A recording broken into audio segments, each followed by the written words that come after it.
Welcome to this just-in-time Pediatric Surge Playbook presentation.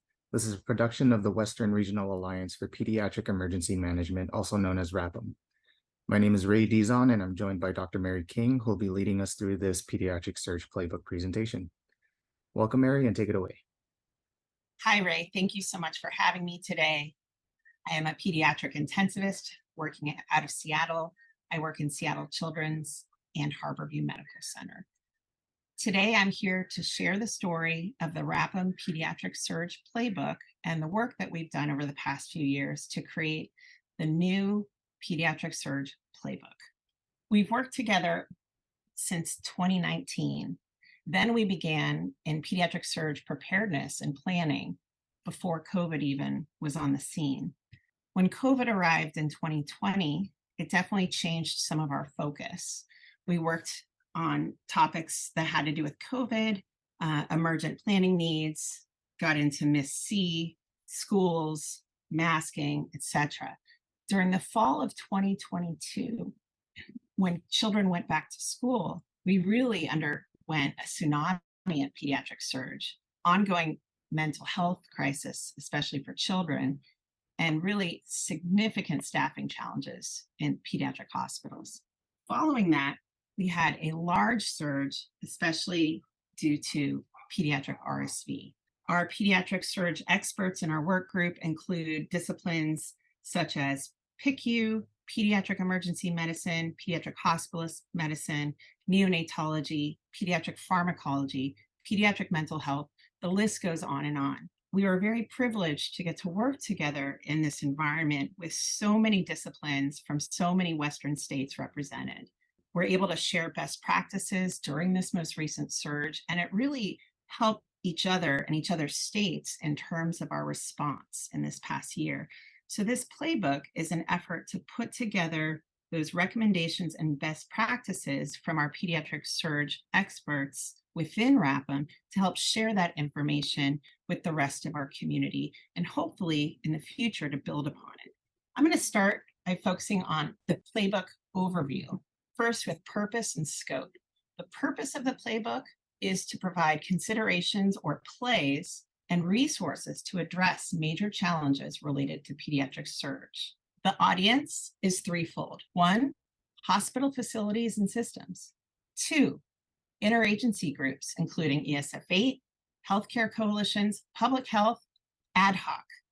And 3, pediatric medical operation coordination centers, or PMOCs, a really new entity since we've had to deal with COVID. Now, what specific people would want to use such a playbook? It's really anyone who responds to pediatric surge, all the way from clinical to emergency management or the interagency coordination lens. So next, I'm going to go into the playbook core features. First, it is a response tool, not a preparedness tool. It's oriented with a how-to structure, which starts with problems, goes to considerations, strategies, and resources. And this is the structure throughout the entire playbook. We start with concepts, more general, and then we get more granular and go to details. It's all hazards and all environments. It has a modular approach and format. Really, each problem is a quick reference approach of about 2 pages. So if you have a clinical problem that you're facing, then you could go to the table of contents, find that problem, and look up 2 pages of high-level recommendations, including resources. And these resources are oriented as a just-in-time resource. So we're not recommending resources that are going to take forever and a day to read, but really high-value, easy-to-use resources. The playbook is also supported by the Pediatric Surge Resource Table. So this is a new companion table that supplements the playbook that has resources even separate from it. And then lastly, in terms of overview, I'm going to go through core features. Problems and solutions are organized in an escalate up structure. We recommend starting with simplest approach first and then go to more complex. Similarly, from an organizational standpoint, we would start simpler first, start at the hospital level and then go to interagency. And then not until those efforts have been overwhelmed would you go to suggesting new structures. What is this playbook not? It is not a preparedness tool. It's not a checklist or a guide on how to prepare. It's not all inclusive. We've really gone for like a top 10 list approach. It does not include preparedness resources. It's not a comprehensive guide. It does not include all functions, just core challenges.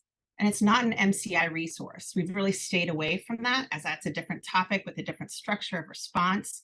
This is really geared more towards a slower paced surge, like a slow medical surge, as we saw last year with RSV in our pediatric hospitals.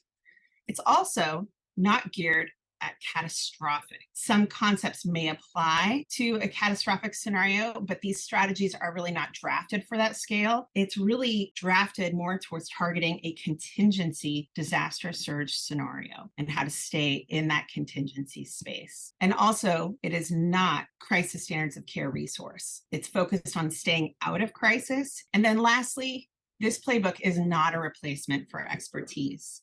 So next I'm going to discuss the playbook operational framework. We have two primary assumptions. The first assumption for the playbook's primary goal is to deliver the best possible care to all children in a community under surge.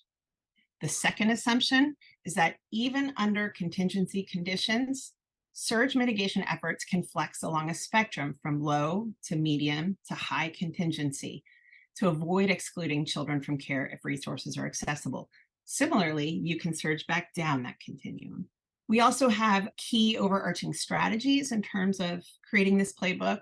One new idea that we've really incorporated throughout the playbook is activation and incorporation of a pediatric technical specialist advisor in all pediatric responding facilities, including pediatric quaternary centers all the way to community hospitals that have a few pediatric beds. And this should be included at the hospital level, as well as the interagency level and the PMOC level. This is a key novel concept that we've embedded really throughout this playbook.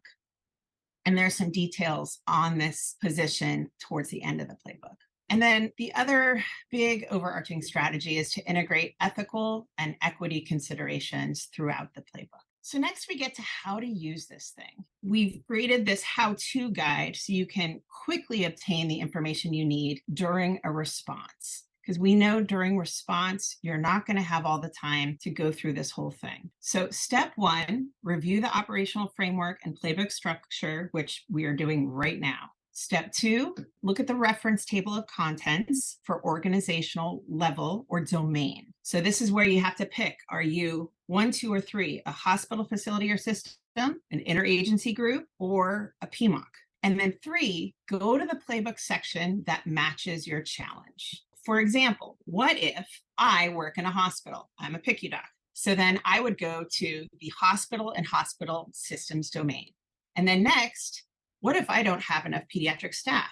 Then I'm going to go to the section under the domain overview that includes staff and look at problems.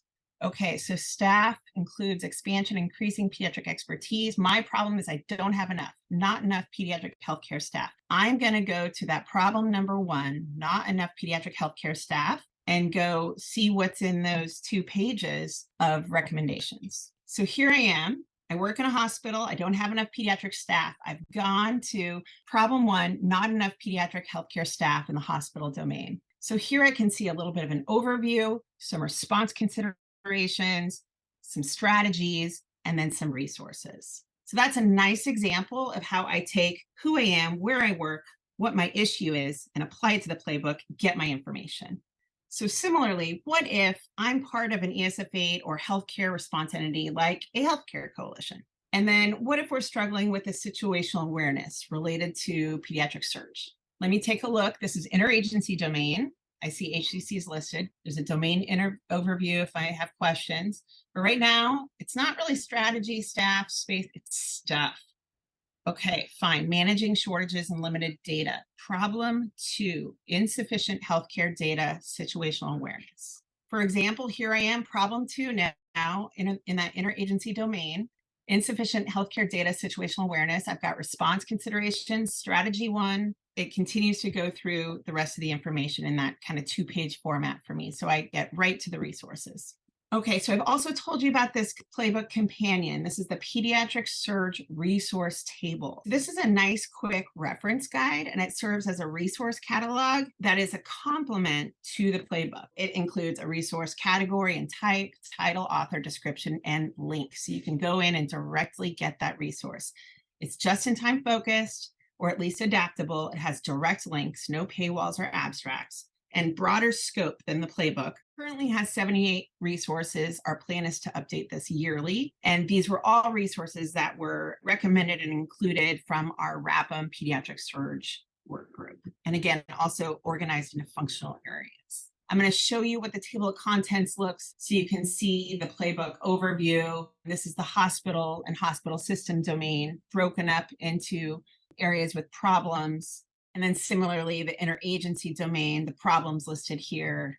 And then finally, our new PMOC structure domain with different problems listed here with resources for you to access. Both myself and Trevor Covington have served as editors for the Pediatric Surge Playbook.